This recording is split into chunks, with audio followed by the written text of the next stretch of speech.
就是一些提车准备。今天我拿350跟525去调一下。这辆车的价差了30块钱，我先看一下外观吧。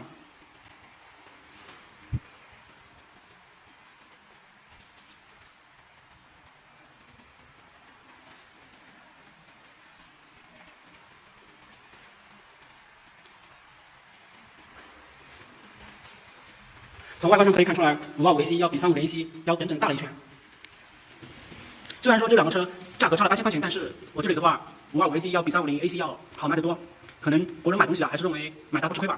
现在我来谈一下我对350 AC 和525 AC 的感受吧。这个车是客户的，大概我给客户去加油嘛，差不多骑了有10公里。然后另外一台这台不是，之前的话有一台白色的，客户的时候差不多骑了有40公里。我现在的话就想到哪就说到哪，也没有什么剧本，就把我自己骑的感觉和你们说一下。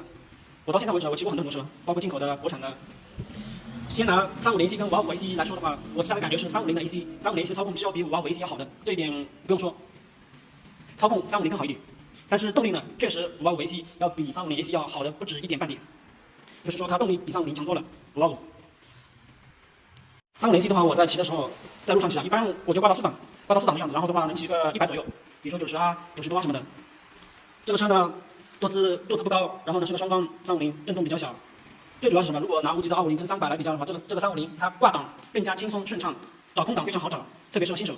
如果你的身高比如说不是很高，在1.7米左右，我觉得买个350练练手啊，新手还是可以的。像我这边有个客户啊，我跟他说他人不是很高，你知道吗？他还没到1.7米，然后呢非要买525，所以他骑的时候就是2只脚尖着地，比较累。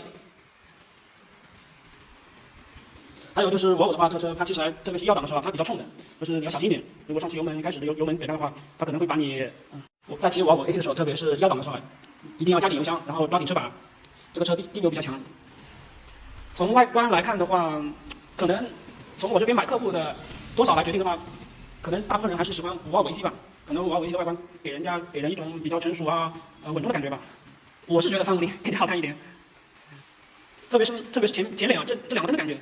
就这个脸啊，这个350的脸就比较小巧啊、古灵精怪的感觉。然后呢，这个525 AC 就是感觉这个脸这个灯啊蠢蠢的，你知道吗？就是蠢蠢的、笨笨的。当然，就是525 AC 比350卖的好。525 AC 呢，由于我没怎么骑过本田的400F 跟500F，所以我不好拿它来跟他们比较。但是350的话，我骑过雅马哈的 R3的话，我骑的比较多了，差不多有骑了400-500公里。所以说的话，这个车这个发动机本来就是理想研发的 R3嘛。实话实说，确实跟人家雅马哈 R3的发动机还是有一定的差距的，确实比不上人家。但毕竟价格在那里，这个车要比 R3 要便宜2万块钱。可以从水里的震动啊看得出来，350震动是要比525 AC 要小的。反正我觉得买车要选择适合自己的，就是不用说看网上太多的那些什么测评啊评价，自己来试过骑过才知道。我的意思是，我说的骑啊，就是你自己过来感受一下，比如说这个车长宽高啊，对吧？适不适合自己？好，今天视频就拍到这里了。今天的话，350 AC 车主应该会把车骑走了。